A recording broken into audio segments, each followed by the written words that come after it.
हमन के question given बाटे जिनमें 5 गो प्रोसेस बा P1 P2 P3 P4 P5 और एक एरिबल टाइम देले बा और बर्स्ट टाइम मतलब P1 के एग्जीक्यूट होके में कितना टाइम लगी 8 सेकेंड, P2 के 12 सेकेंड चाहिए, P3 के 4 सेकेंड। एकरा के मन का सॉल्व करेंगे फर्स्ट कम फर्स्ट सर्व। मतलब इसे मान लो तुम्हारा पास P1 P2 P3 P4 4 गो प्रोसेस बा। तो जोन प्रोसेस से मान लो चारों में से जोन प्रोसेस पहले हमन का रेडी क्यू में आई। जैसे मान लो P1 P2 P4 अगर मान लो P1 आता प्रोसेस तो रेडी क्यू में आई तो एक के हमन का रनिंग क्यू में भेज देंगे, रनिंग क्यू में भेज देंगे। तो P1 का हुई हमारा एग्जीक्यूट हो जी कंप्लीटली 8 सेकेंड टाइम ले, मान लो 8 सेकेंड के टाइम चाहिए कंप्लीट होके तो पूरा 0 से लेकर 8 एकरा के प्रोसेस के हम उनका कंप्लीट करवा देंगे। ये फॉलो करता है FC FS first come first serve. क्या फॉलो करता है? None preemption.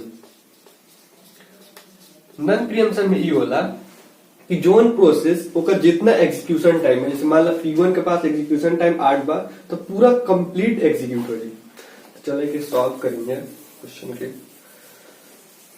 गैंट चार्ट की हेल्प से इसको हम सॉल्व करेंगे। ठीक है, हमारा गैंट चार्ट है, गैंट चार्ट। ठीक है, इसको हम ऐसे बना लेते हैं। देखो जीरो टाइम पर सीपीयू के पास ये प्रोसेस P1 आ रहा है 0 टाइम पर एग्जीक्यूट होने के लिए। क्योंकि देखिए एरिबल टाइम इसका क्या है 0, मतलब 0 पर ही पहला P1 प्रोसेस आवता सीपीयू। तो पहला प्रोसेस हमन का रेडी क्यू में रनिंग क्यू में रखे हमन का एग्जीक्यूट करवा देंगे। कितना सेकेंड का टाइम एग्जीक्यूट है कैसे 8 सेकेंड। तो 0 से लेके 8 तक। ठीक है 8 सेकेंड। अब देखो 0 से लेके 8 तक ये एग्जीक्यूट हो गई। तो देखो जब दूसरा सेकेंड भाई दूसरा सेकेंड से देखो 2 3 4 5 6 7 तो देखो 2 सेकेंड पर भी कोई प्रोसेस नया प्रोसेस आ गया। देखिए P1 तो एग्जीक्यूट हो रहा था उस टाइम, मतलब P1 एग्जीक्यूट होते रहे तब एगो और प्रोसेस आ गया रेडी क्यू में। एगो और प्रोसेस आ गया काहे कि वो दूसरा सेकेंड पर आता। देखो दूसरा सेकेंड पर हाइयो आ गई, P2 भी आ गई, तीसरा पर, चौथा पर, पांचवा। देखो पांचवा प्रोसेस पर एगो और नया प्रोसेस आ गई जो उनकी P3। ठीक है P3 0 से 8 तक चल रहा है तब 3 गुमन का प्रोसेस आ गई। लेकिन P1 जो रहेगा कि नन प्रियम्पशन ये फॉलो होता rule, non preemption rule follow होता तो पूरा एग्जीक्यूट हो गई P1। अब देखो P1 का बात की कर पा रही है जब भाई कंप्लीट हो जी सीक्वेंशियल ऑर्डर में मन के करके एग्जीक्यूट करवाएंगे। तो P1 का हो गई एग्जीक्यूट हो गई, काम खत्म। अब क्या आई हमारा रनिंग स्टेज में कौन आई प्रोसेस P2 आई। क्या है कि एक बाद ये आवता। ठीक है P2।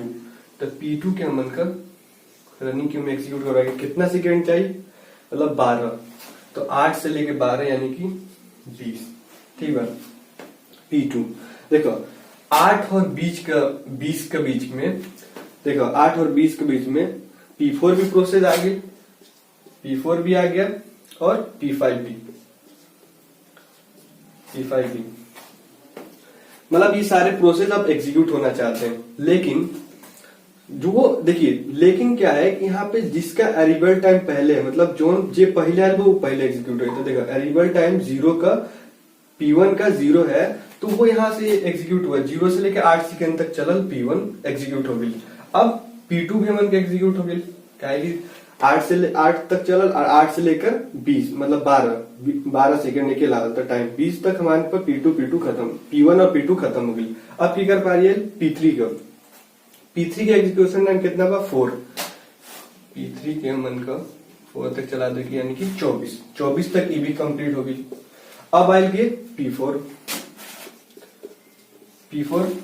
की कितना टाइम चाहिए 15। 24 और 15 9 39 सही है ना? सही है।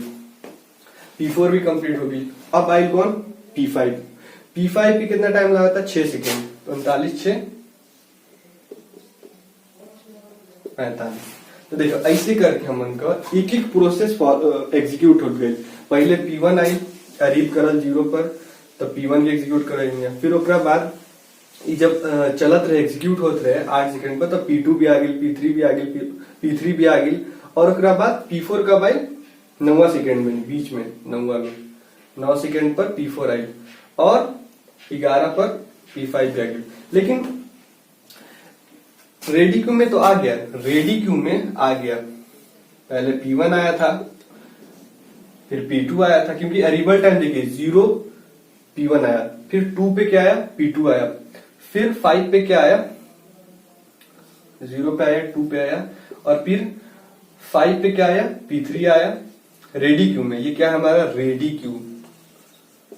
रेडी क्यू से हम इसको रनिंग क्यू में भेजते हैं एग्जीक्यूट कराने के लिए, रनिंग क्यू में एग्जीक्यूट करवाने के लिए, ठीक है।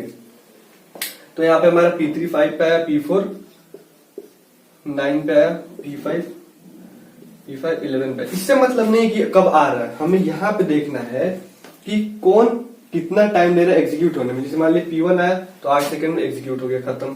फिर P2 हमारा आया, P2 कितना टाइम लिया 12, इसको ये भी खत्म हो गया, P3 भी खत्म हो गया, P4 भी, ऐसी P5 भी। तो ये हमारा क्या होगा, सारे प्रोसेस एग्जीक्यूट हो गए। अब यहाँ पे देखना हमें निकालना है कंप्लीशन टाइम। कंप्लीशन टाइम वो होता है कि कब वो प्रोसेस खत्म हो रहा है, मतलब उसका एग्जीक्यूशन कब एंड हो रहा है। तो देखिए P1 हमन का 8वां सेकंड पे क्या होता है, खत्म होता है, तो हमन कंप्लीशन टाइम का लिख लेगा सिंपल 8 पे हमन का P1 खत्म। अब P2 कौन पर खत्म होता है 20 पर, ठीक है। P3 कौन पर होता है 24 पर, P4 39, P5 45। Turn around time का फार्मूला का होला T80 का फार्मूला होता है कंप्लीशन टाइम CT माइनस अरीबल टाइम 80, ठीक है। अब इसको आप कैलकुलेट कर लीजिए CT माइनस 80। तो 8 में से 0 हो जाएगा 8, 20 में से 2 18, 24 में से 5 जी 19, 39 में से 9 जाएगा 30, 45 में से 11 जाएगा 4 34, ठीक है। ये टर्न अराउंड टाइम निकल गया। अब वेटिंग टाइम कैसे निकलता है, वेटिंग टाइम का फॉर्मूला होता है turn around time minus burst time,